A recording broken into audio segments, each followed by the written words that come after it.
Good morning. I'd like to welcome each and every one of you out this Lord's Day morning. We're glad to have you as we wrap up our series on dinosaurs and design and destiny. We've been blessed to have Ryan Cox with us the last few days since Thursday evening. And today we have our Bible school session and then our morning assembly. And we do have these papers out there if you want a little bit of a bio about him and a little bit about the Creation Truth Foundation. Those are available back in the back up on the podium. Also, for our people here, I've had several people ask me about helping with expenses and what we are doing, the little white baskets. We've got one here. We have one in the back. And just if you're going to support the last few days of those sessions, please put the money in those baskets. Please make the checks out to the Palmyra Church of Christ. And then during our morning service, our offering is going to just be our regular church offering. So kind of keep those two things separated from each other. We're glad that Ryan is with us. I know today when everything's wrapped up and done, he's going to be heading back home, him and Bob. We're glad that Bob is with him. Bob does a lot of work out there and being the driver, and they're going to be heading to Illinois, and I think that's about the halfway mark, and then going the rest of the way to Oklahoma. And so I'm going to hand this over so he's got time. Let's welcome Ryan Cox as he comes to share.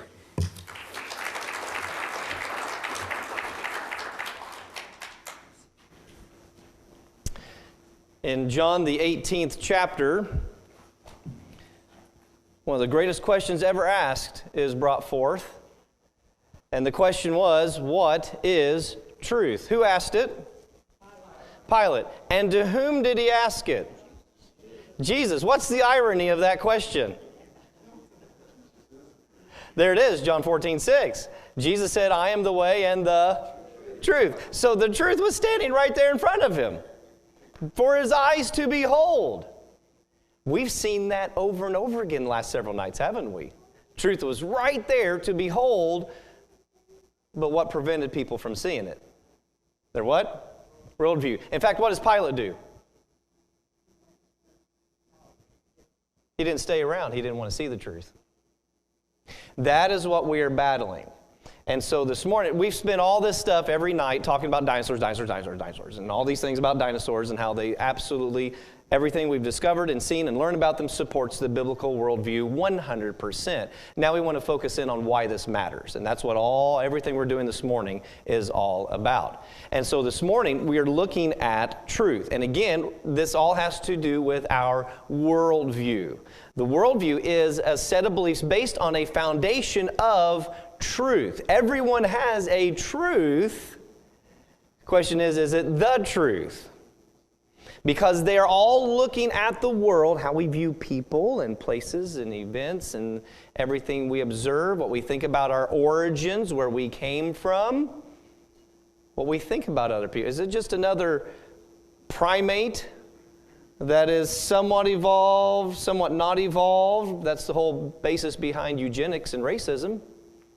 The darker your skin, the less evolved you are. The lighter your skin, the more highly evolved you are. That's the basis of all that. It's an evolutionary worldview. Is that what the Lord says about it?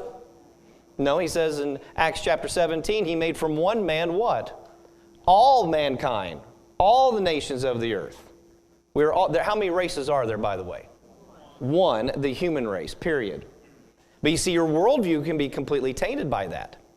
That's not allowed in some realms, even today, of academia, depending on where you go. And so this all is affected by that. And so I need to show you where we're at regarding this, because we've heard these different terms that have meant different things over time.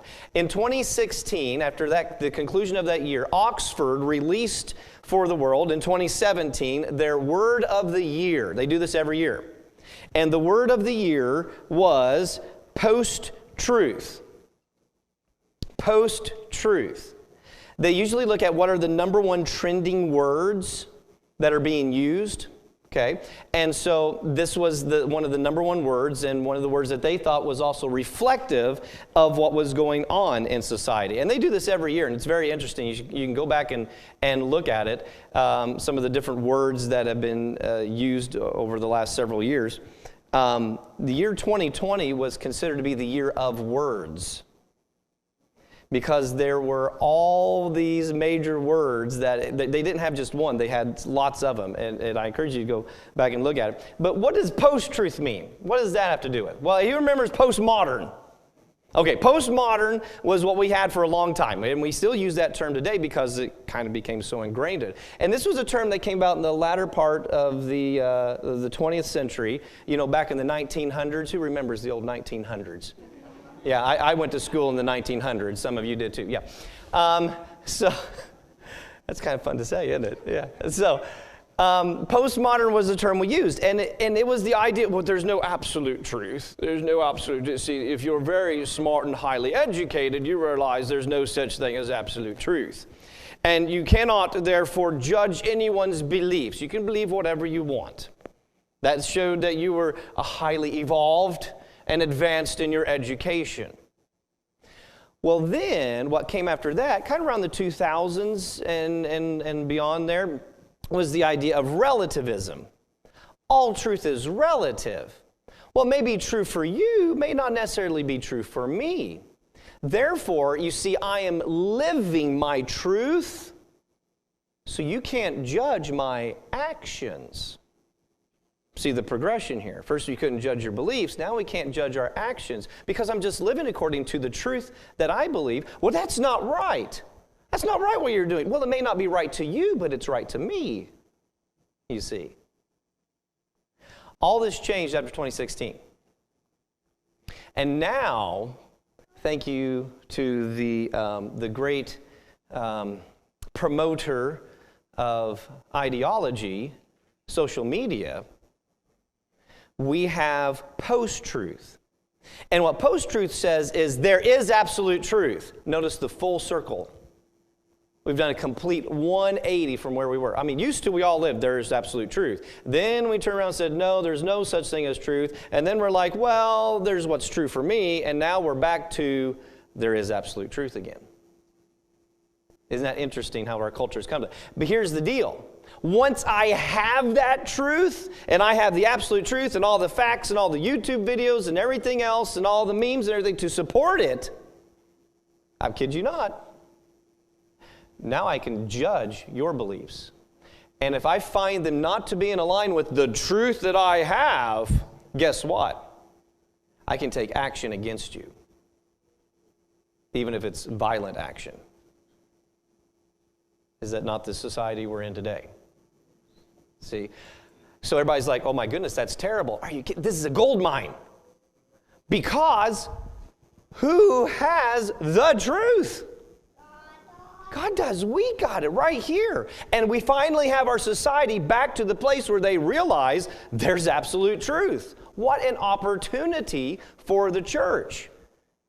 If we will just make our own selves aware of the truth and learn how to share it with people. You see, we can't just go around banging people on the head with it. Oh, you got to believe this, got to believe this, got to believe this. You got to meet them where they're at and help them along the journey. Because remember, I've said this hopefully several times. You've been catching up. Is it a matter of this? No, what's it a matter of? It's a matter of the heart, okay? Nobody wants somebody who comes and beats them over the head with something, trying to force them to believe something. The Mormon church is phenomenal at this. They get people to believe whatever it is they teach because of how they treat people and reach people and care for people and show compassion and generosity and love and concern. Shouldn't the Lord's church be doing that? See, you do that, and then you ask some questions every now and then, and if they don't want to talk about it, that's okay. Okay, you leave them as a friend, as a companion, as somebody who cares about them. And then when life hits and they ask questions, who do they know has the answer? You do, because you've got the truth. Billy Dyer wrote in The Gospel Unashamed, George Fall's paper, Summit's paper, he wrote this back in 2014. He said, what I'm contending is that there are four major questions to be asked, and this is where our society is at. 1, does truth exist? 2, does any God exist? 3, are miracles possible? 4, did the resurrection really happen? Problem is that the church is stuck on number 4 while the culture is asking number 1, is there even any truth? How are we going to tell them that the resurrection of Jesus Christ is an absolute truth when they are questioning whether truth exists and flat out denying miracles from a philosophical basis? See, everybody's got their subjective truth, and they believe that's polluted themselves into the objective truth. So how do you illustrate that to people and bring them to an understanding that the Scriptures are true?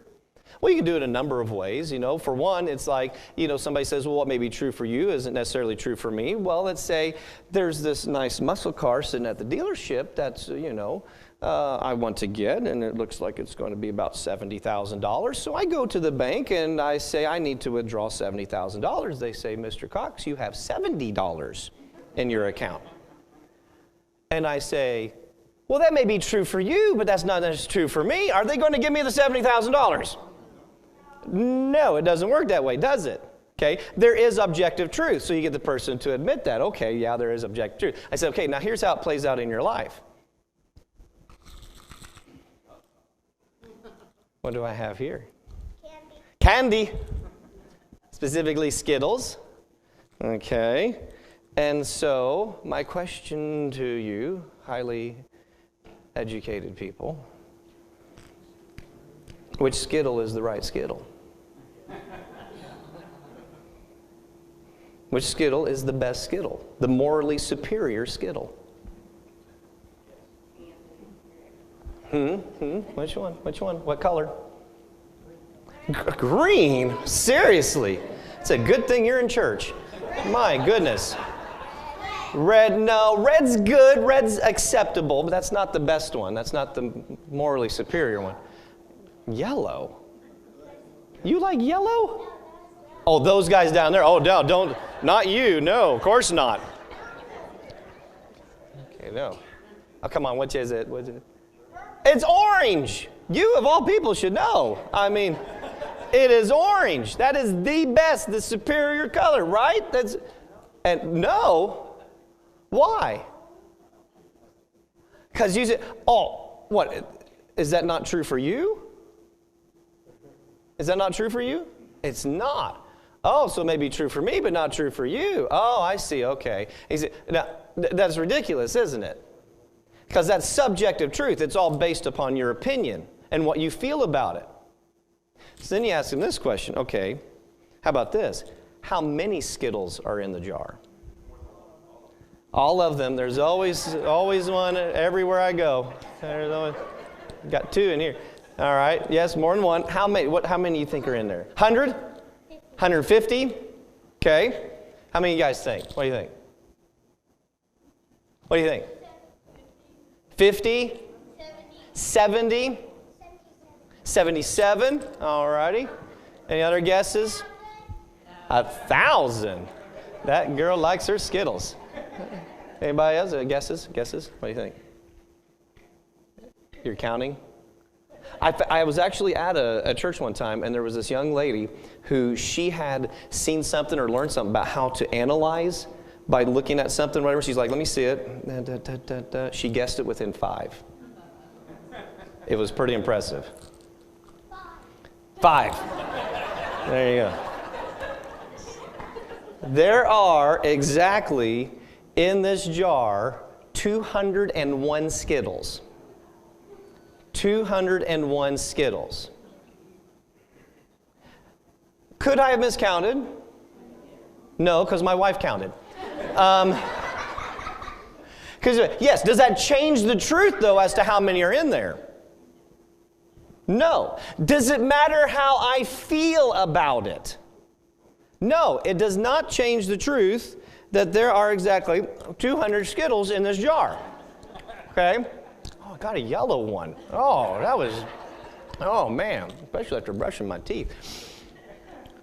200 Skittles in a jar. It doesn't matter how I feel about it, does it? That is objective truth. Feelings, desires, passions, whatever, doesn't change the truth. There are 200 in there. Now you ask the question, what about the resurrection of Jesus Christ?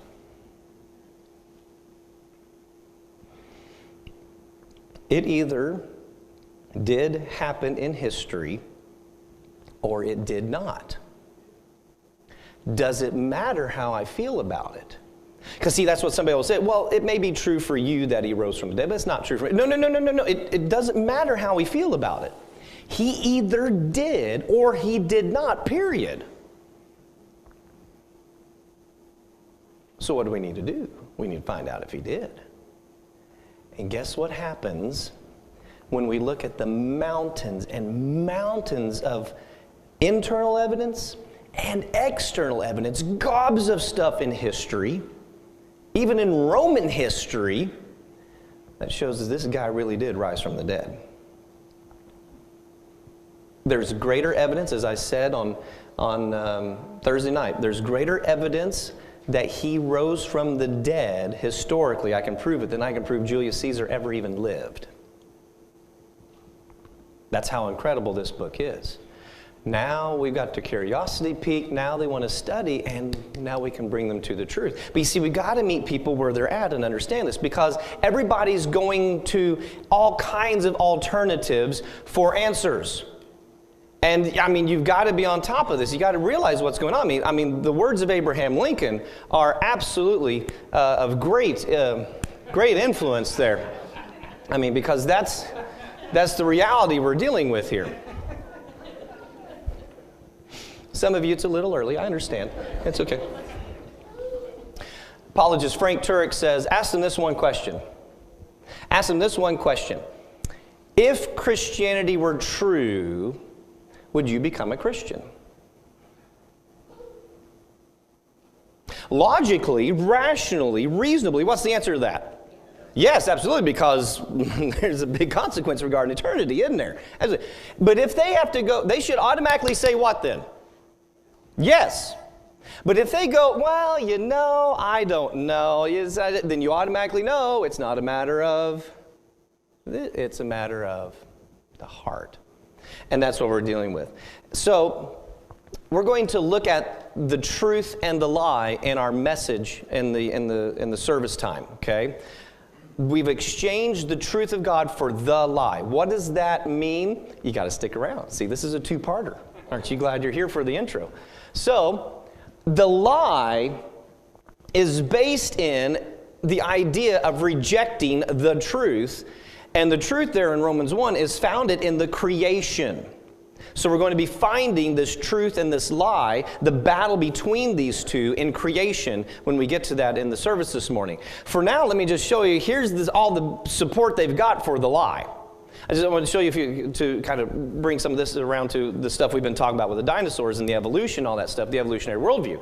And so you read their actual beliefs, because that's what this is. It's a battle of beliefs, of worldview. And you have people like Dr. Paul Davies of Arizona State, who said, obviously Darwinian evolution can operate only if life of some sort already exists. Darwinism can offer absolutely no help in explaining that all-important first step, the origin of life.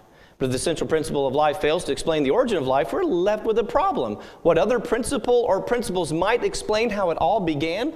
See, this is all survival of the fittest, okay? But that's of creatures that are already here. How'd they get here in the first place is the question. So he says, we have a rough idea when it all began on Earth and some interesting theories about where, but the how part, that has everyone stumped. Nobody knows how a mixture of lifeless chemicals spontaneously organize themselves into the first living cells. We just don't know. But is that what's portrayed in textbooks? Oh no, we have this whole process of the first amino acids coming together and forming proteins that then form RNA that eventually magically turn themselves into operating factories of mass proportions to create living cells that then all of a sudden start populating and then creating life forms all over the planet. Sure.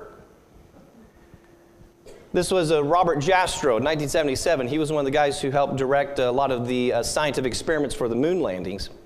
He said, according to this story, every tree, every blade of grass, and every creature in the sea and on the land evolved out of one parent strand of molecular matter, drifting lazily in a warm pool. By the way, that whole idea of from goo to you, the little pond scum that we came from, the primordial ooze, they're getting rid of that now.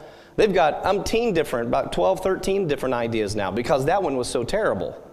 But in the textbooks, what's still in there? The primordial soup. What concrete evidence supports that remarkable theory of the origin of life? There's none. No. And it hasn't gotten any better. And this one, where'd it go? There we go.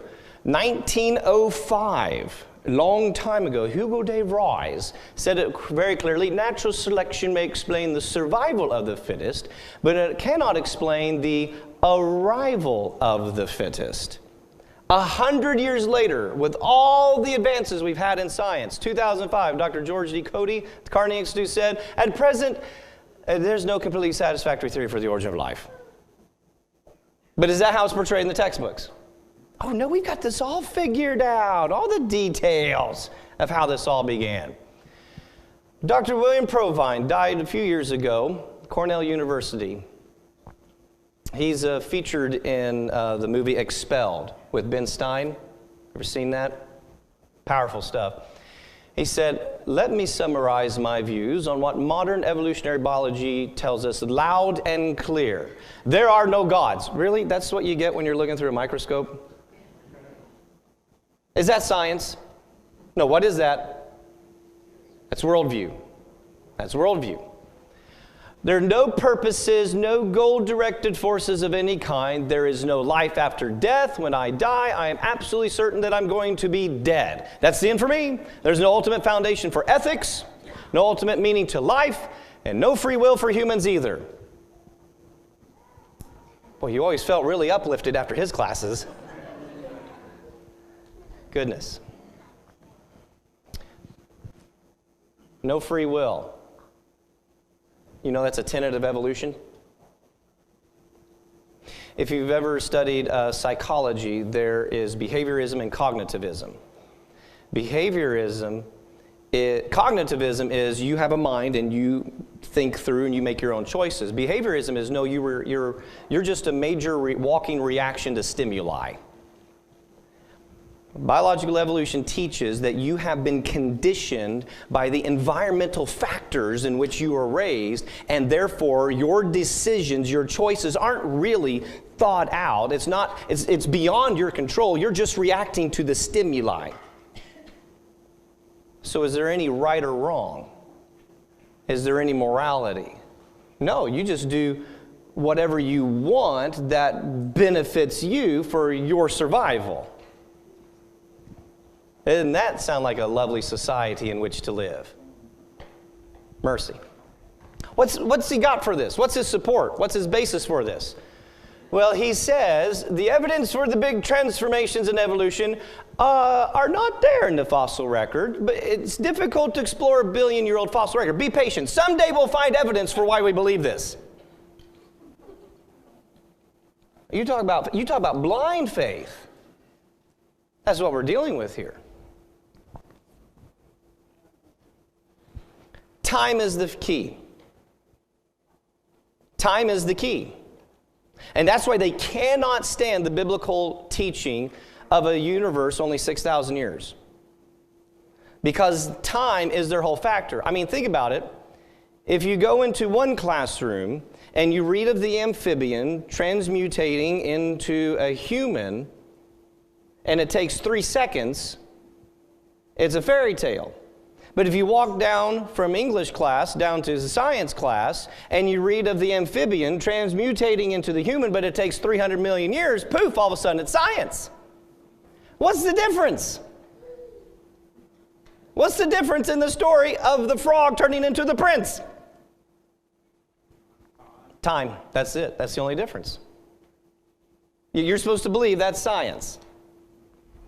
Really? So where did this idea come from? See, there's the theological aspect to that, and then there's the historical aspect. I'll start with the theological. Because here's the deal. This is all part of the lie. The promotion of the lie that we're going to see later.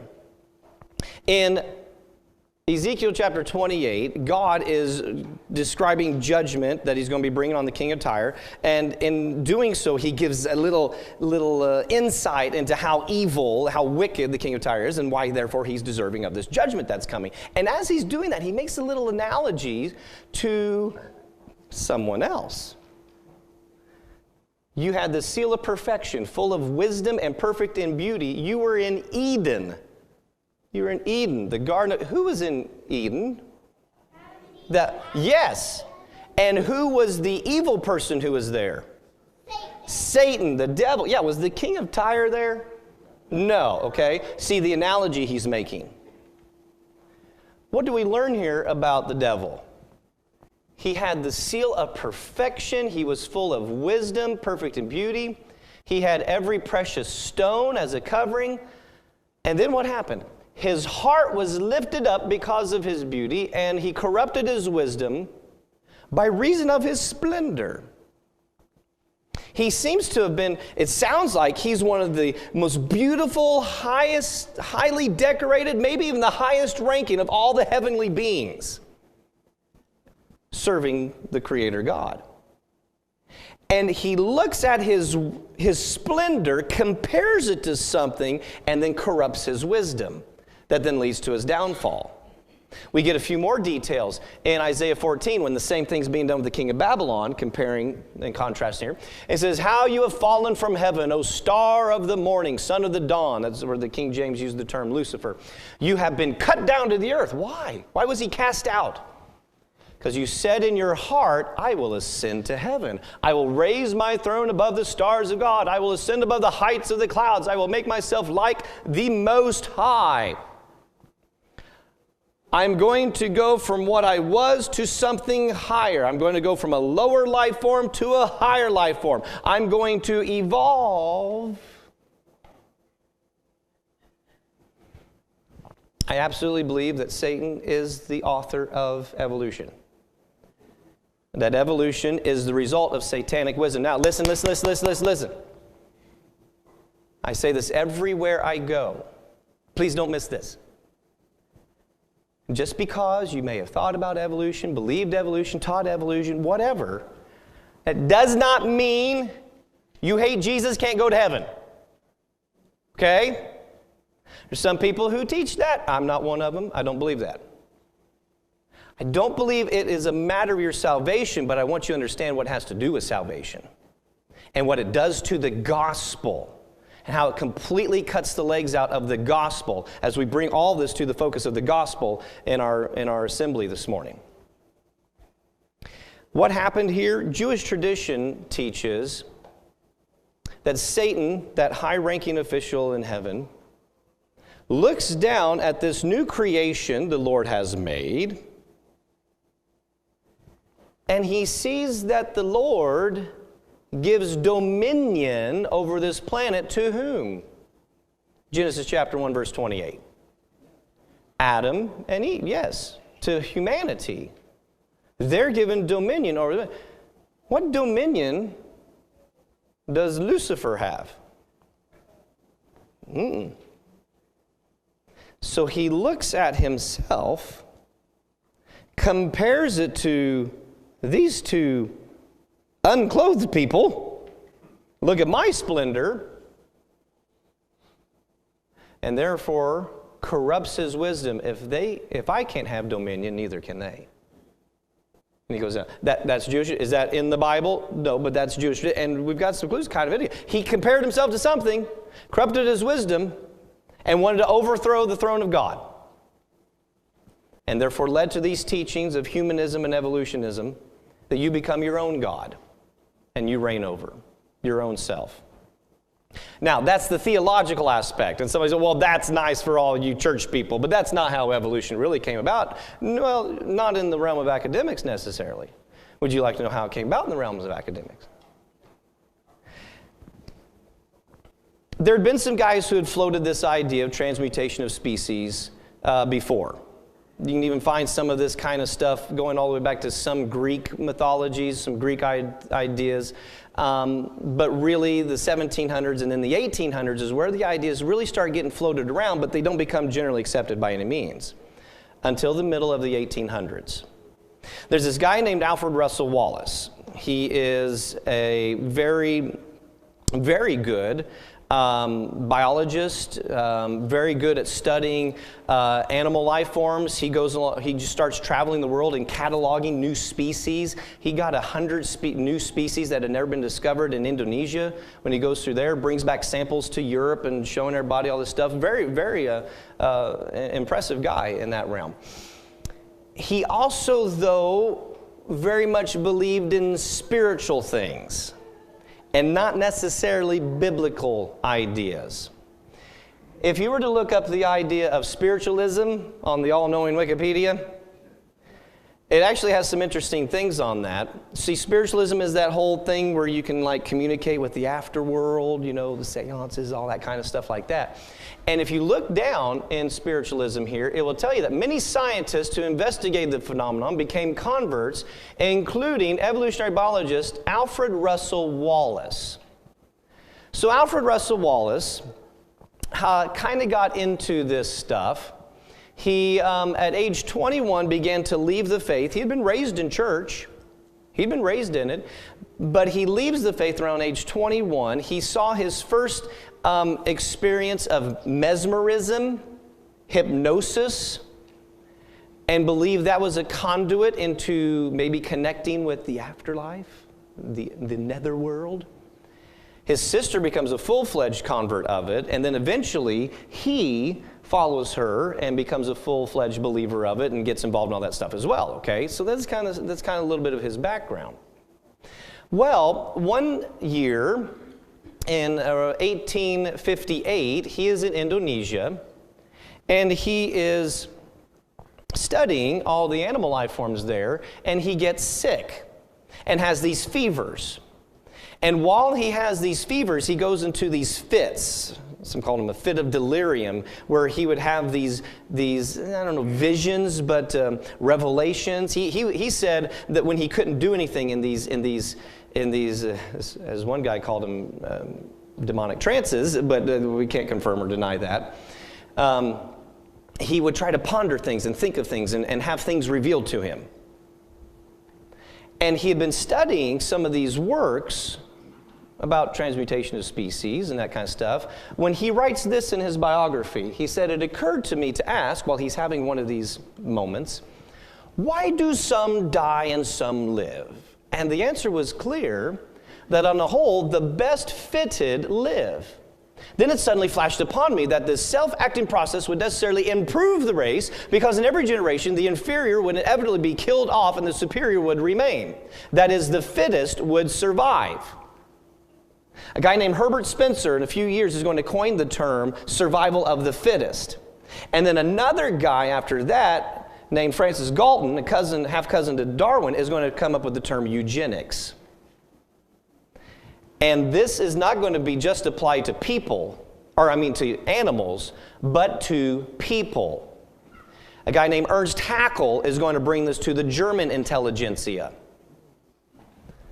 where we have improving the race in every generation, the inferior inevitably is killed off, and the superior reigns. This is the foundation for all that stuff.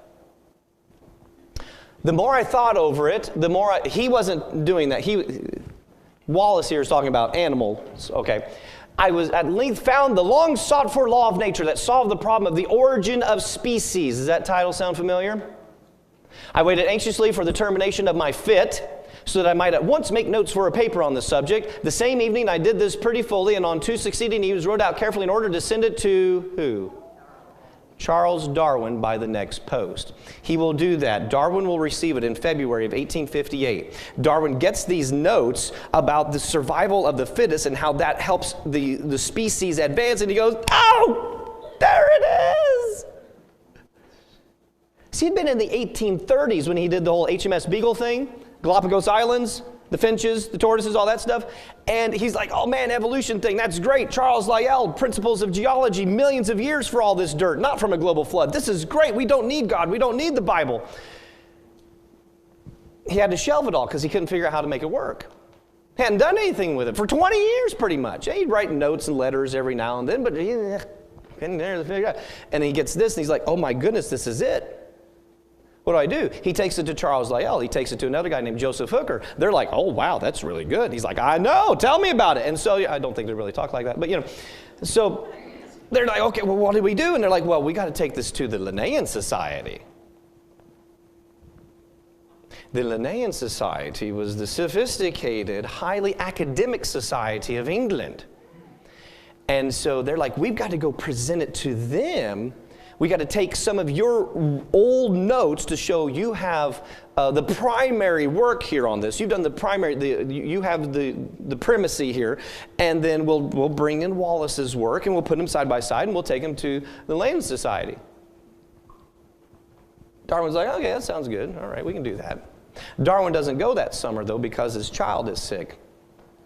One of his younger sons, I think it was Charles Jr., and it's interesting, you read some of Darwin's letters from back then, he'll put at the end, please pray for my son. His wife was very faithful, pleaded with Darwin his whole life to try to get him to convert and come back to faith in the Lord, but he never did, never did. So his son does end up dying. He actually had 3 children die in his lifetime. And so Charles Lyell and Joseph Hooker go to the Linnaean Society and present this work before the Linnaean Society to show Charles Darwin's groundbreaking work here. So he gets all the credit, because why can't they let this guy get all the credit? Because what is the leading force behind the academics and the education of the world in that time? The church.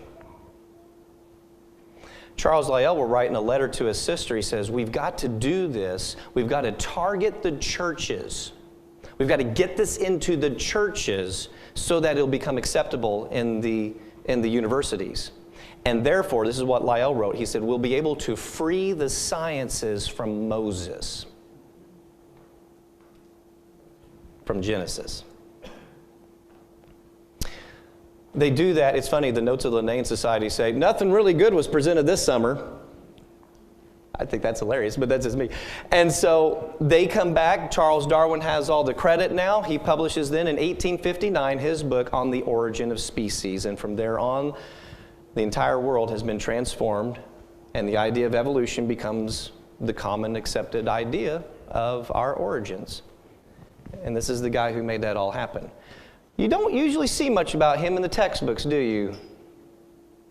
See, they're like, we can't let this guy be the face of this because he's in that spiritism stuff, and the church will reject it and therefore reject the whole evolutionary idea.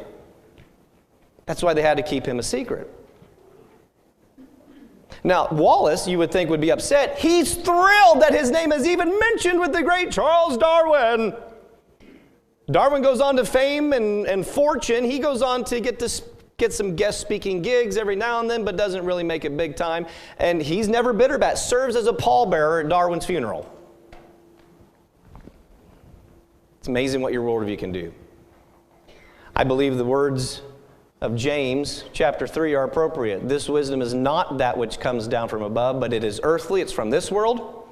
It is natural, naturalism, no need for a creator. And it's demonic. And then look at the results. For where jealousy and selfish ambition exist, there is disorder in every evil thing. Does that not explain our society right there? But the wisdom from above is first pure, then peaceable, gentle, reasonable, full of mercy, and good fruits, unwavering, without hypocrisy. Are those what your social media posts are like? Okay? We need to be completely different from the world. That's how we need to stand out. Let me show you how blind this makes people. George Wald, Nobel laureate, professor at Harvard, he wrote this: there are only 2 possibilities as to how life arose. One is spontaneous generation, rise and evolution. The other is supernatural creative act of God. There is no third possibility. Makes sense? Spontaneous generation, that life arose from non-living matter, was scientifically disproved 120 years ago at the time by Louis Pasteur and others. You ought to read that story. It's fantastic. Louis Pasteur wins the big award from the French Academy of Sciences by proving scientifically that spontaneous generation of life cannot happen. And they all admit that. They all agree to it. And so he says that leaves us with the only possible conclusion that life arose as a supernatural creative act of God, logically, rationally, reasonably. But watch what happens with his worldview. I will not accept that philosophically because I do not want to believe in God. Therefore, I choose to believe in that which I know is scientifically impossible, spontaneous generation arising to evolution. That's what this is about. You can go on. I can show you more quotes of these people. They talk about they have to believe it as an article of faith. Yet, you'll read some scientists who say this most beautiful system of the sun, planets, and comets could only proceed from the counsel of the dominion of an intelligent being. Yeah, that was kind of a washed-up science. Not a very good one. You know, his name was Sir Isaac Newton. Wrote more books about theology than he did science. The psalmist says, by the word of the Lord the heavens were made, and by the breath of his mouth all their hosts. For he spoke, and it was done. He commanded, it stood fast. Science is way better for that than it is the other. Here's why we do this, and here's why we do this ministry. Wallace wrote this in his biography. He said, the only effect of this, going to church, is what he's talking about, was to deepen my spirit of skepticism, as I found no attempt in any of the clergymen to reason on any of the fundamental questions at the root of the Christian and every other religion. They never tried to offer answers to questions at church. By the time I came of age, I could be best described by the modern term agnostic. And we still see this over and over and over again because of the grip of evolutionary worldview, of non-biblical worldview. That's why we've got to change how we approach this if we are not teaching this as historical fact, as real history, as historical figures, not characters in a play, not cute little Bible stories, real history. And we provide the answers for these young people so they'll continue it on the next generation.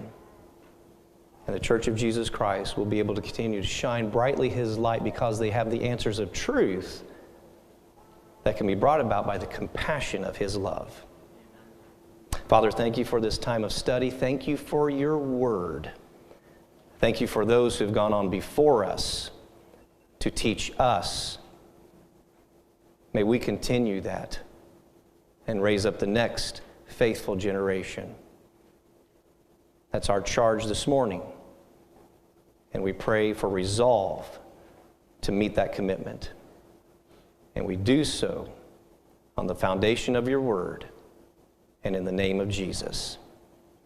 And those who have that resolution said. Thank you, Ryan. Some good stuff there, folks.